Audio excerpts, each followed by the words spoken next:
चाहे सुना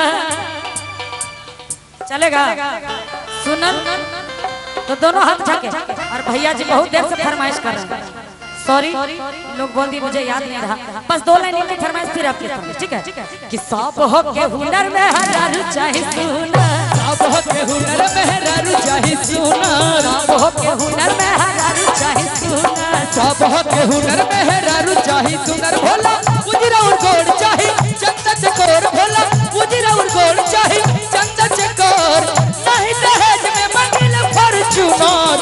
हेलो उधर 2 मेहरारू है, हाँ गमछा वाले। अच्छा आप लोग थोड़ा आगे आ जाएंगे। चश्मा वाले भैया उनको बुलाइए इधर, आइए आप ही को बोल रहे हैं। हाँ हाँ हाँ देखिए कितना सुंदर मेहरारू बने थे ऐसे, यहाँ यहाँ यहाँ मेहरारू बनिए जैसे अभी बने थे आप ऐसे। हाँ चश्मा वाला मेहरारू, अरे वाह चश्मा, हाँ अरे लीजिए ऐसे, हाँ मेहरारू।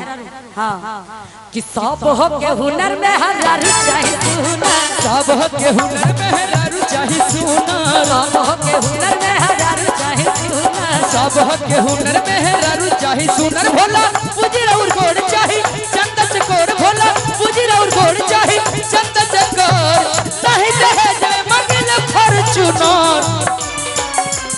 फॉर्च्यूनर का जमाना गया, थार का जमाना है। हाँ तो अब दहेज में थार मांगना पड़ेगा। थार, हाँ अच्छा भांगड़ भोला, बाप रे बाप, फरमाइश पे फरमाइश।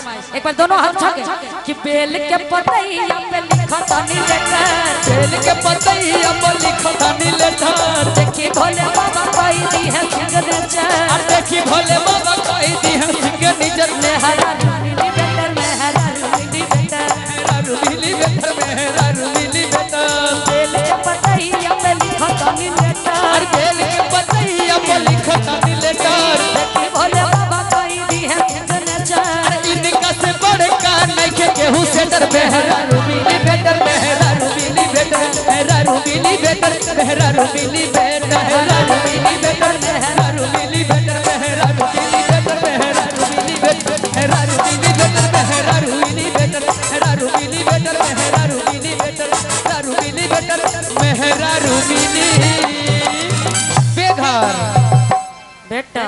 अच्छा बेटा भांगड़ भोला, लेकिन पहले इधर से बहुत देर से फरमाइश आ रही भैया, बोल बम के नारा बाबा, जिसका जिसका सहारा बाबा है एक बार बैठ जाइए तो अपने अपने जगह पे, जहाँ जगह मिले वहीं बैठ जाइए, बस 2 मिनट के लिए बैठ जाइए, सबको बाबा की कसम 2 मिनट के लिए बैठ जाइए, जिसको जहाँ जगह मिले वहीं बैठिए।